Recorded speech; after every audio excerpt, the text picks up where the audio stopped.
This last week, I had a meeting with a young adult, and I would say this young adult was really desired to, they follow God, be strong, be faithful. And as I was talking with him, eventually he was about to leave, but he said, "Father, before I leave, can I just ask you one question?"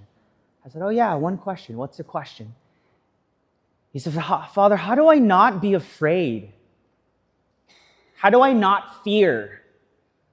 And I said, "What are you afraid of? What do you fear?" He said, "Father, I'm afraid of a lot of things, but I'm going to be deployed soon. I don't know where I'm going to go. I don't know if I'm not going to be in danger. I don't know if I'll make it back. I don't know if this is what I'm supposed to do. Father, I'm afraid of all these things." And I paused, and it was like, friends, those are real fears, right? Real. Being deployed. Where are you going to go? Are you going to come back?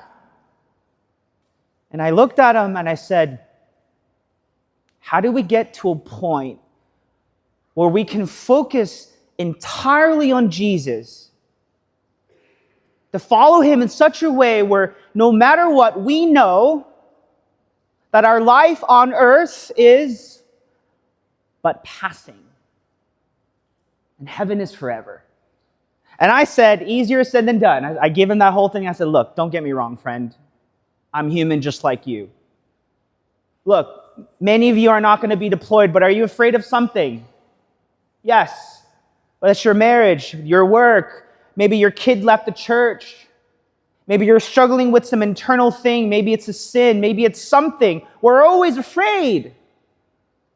And I looked at him and I said, courage is not the absence of fear. It is stepping forward despite the fear, knowing that Jesus got you. I want to give you the context for this gospel. This is one of the most famous and popular gospels about Jesus walking on water and saving Peter. Remember the reading last week, the 5,000, Jesus feeds them? It's been a long time. Maybe some of you remember. Okay. I want you to remember that was a big deal. It wasn't just a miracle of sharing. It was truly Jesus Christ multiplying bread to show us what he's going to do for us on the altar. Jesus feeds from 5 loaves and 2 fish. He feeds 5,000 people. That was a miracle, friends. His disciples saw this. And then what happens, what Jesus does, the context is, I want you to pay attention to what Jesus does. I want you guys to know Jesus knows exactly everything that he's doing. Everything to teach his disciples, but ultimately to teach you and me something too.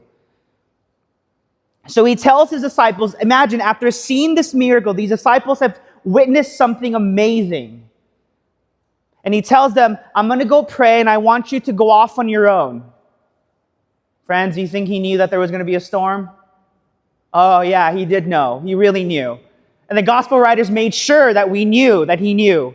Meaning, Jesus, it says that it was tossing, their boat was tossing, but it says, but Jesus stayed. You notice that? When the boat was tossing, you would think Jesus would be like, all right, guys, I'm going to come get you. No. He stays up there.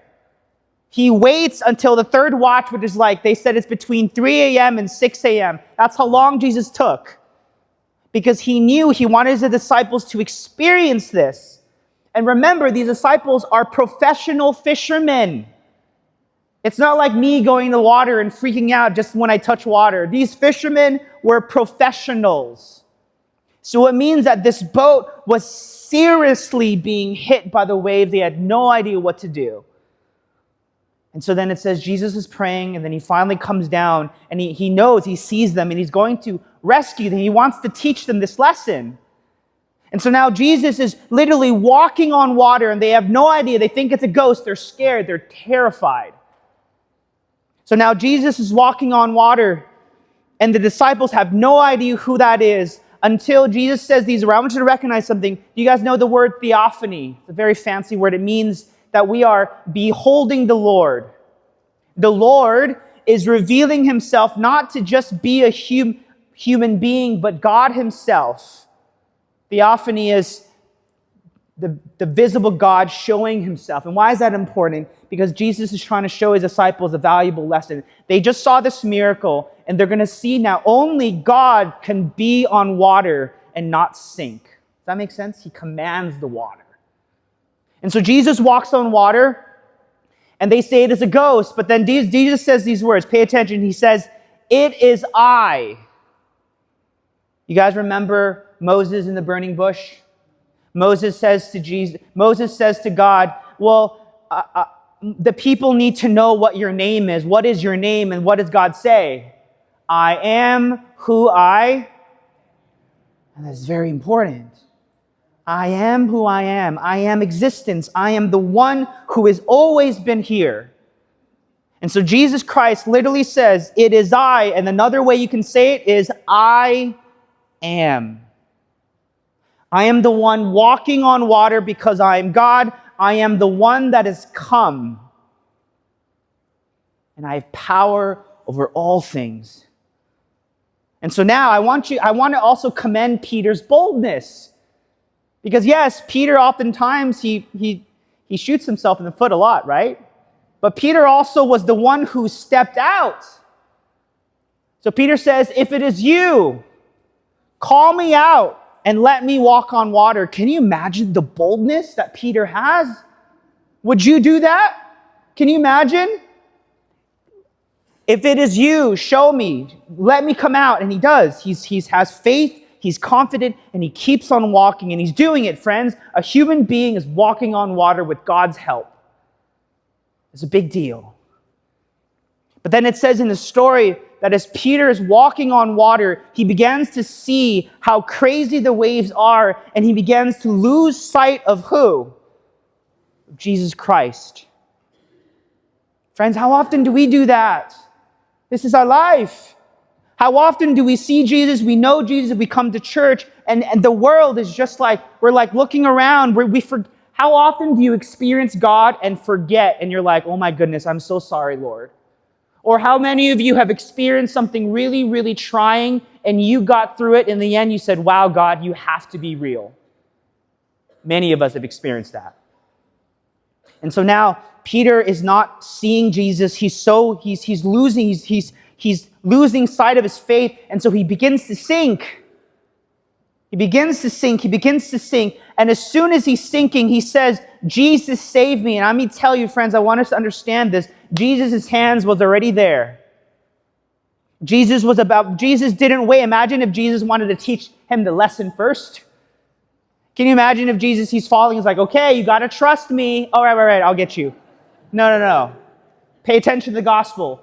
Jesus grabs him first. And then he says, why did you doubt? Do you not know who I am? I walk on water. I am who I am. I am God. I fed the 5,000. Did you not forget? Friends, these 12 needed to know this. Absolutely, they needed to know, because God would send them out to change the world. They needed to know that no matter what, no matter the storm, no matter the trial, we focus on Jesus. It doesn't mean that storms won't come, friends. Does that make sense? A lot of times people say, well, Father, if I'm following God, why are there trials? Because look at his life. He wants us to be like him. That is total surrender.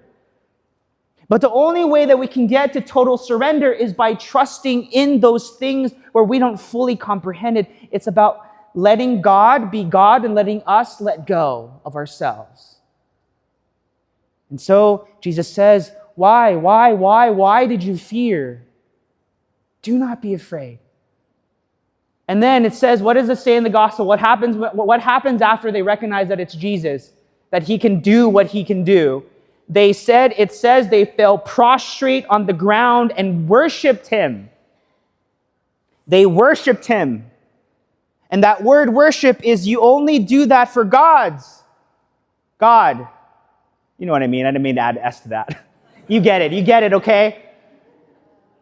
That he is God, that he is Lord, and they worship him. A lot of times, I feel like sometimes our God allows trials in our life so we can get down on our knees. Sometimes God lets us go through things where we totally don't have control so God can show us who is Lord and that we are not Lord. Have you guys heard of that before? That sometimes our God allows us to not depend on ourselves, because how often do we depend on ourselves, especially in this area? But see, the disciples have totally realized that it was not in their power, and they worshiped Jesus Christ. This last week, I had another lady, God bless her, she was really struggling. It was a phone call. Her dad is dying, and she's really, really, really struggling. God bless her. She had really strong faith. And she said, Father, look, a year ago, I went to Lourdes, and I went to all these places, and I had strength. My dad was sick, and everything was fine in the sense of my faith, and now I just feel like I'm so weak. I can't carry the burdens. I don't know what's going to happen to my dad. I'm really sad. I don't know how I can be strong for my family. She was saying all these things, and I said, look, take a deep breath. I said to her, in this gospel, Peter had faith. I don't want us to get out of the story that he had no faith. Friends, he was the one that got out of the boat. But he got out of the boat because of his weakness. He sank just like us. We get up out of our boats. We do our best to walk to Jesus, but then sometimes we sink. Okay. But then what's the message of this gospel? Is that no matter what, we would be willing to say to Jesus, Lord, save me. Lord, help me. Lord, guide me. That we would reach out our hand knowing that Jesus Christ would be waiting there with his hand already there, not to wait to give us a lesson, but to save us. Yeah, so we can teach us valuable lessons indeed. That Jesus Christ would be there.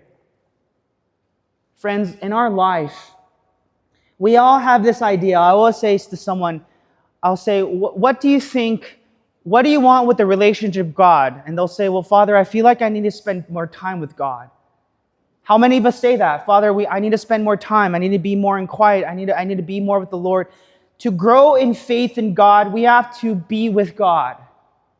We have to spend time with God. Because when we spend time with God, we get to know God, we fall in love with God, and God gives us the strength. That doesn't mean that we will not have fear, but that God would guide us. When you look at the first reading, understand that Elijah is he's scared. He's scared because there's a queen that wants to kill him. He's terrified. And so he runs away, he escapes, and God says, I want you to go on this mountain, and I'm going to reveal myself to you. And notice the story. God comes in this crazy, crazy wind, but God's not in that wind. And then there's a big, crazy earthquake. God was not in the earthquake. God comes in fire, but God's not in the fire. How does God come, friends? In the whispering sound. Not in strong, gusting wind, not in an earthquake, not in fire. Our God comes in silence. And so oftentimes, the only way that we can come towards God and grow in faith, we practice faith, friends, in the little things, not in the big things. This is why I tell the daily mass folks, I'll say, we practice faith in the little things, not in the big things, because in the little things will help us with the big things. But the only way that we can practice faith is also spending time with God. And so I encourage you, look, some of you are busy. You can't pray for an hour. You can't pray for 30 minutes. But I bet you can pray for 5 minutes. And Father, but my kids are crazy. Okay, well, how about when you're in the shower or in the bathroom? Or find something, right? People have 5 minutes of their life. Just ask yourself, how often did you watch TV this week? Okay? We all can give 5 minutes. We all can. But when we give God 5 minutes, 10 minutes, 20 minutes, 30 minutes, 50 minutes, an hour, our faith grows. And friends, that is exactly what God is trying to teach us, that he is trustworthy, that he's got us, that there's nothing to fear because he is greater than anything we can ever imagine.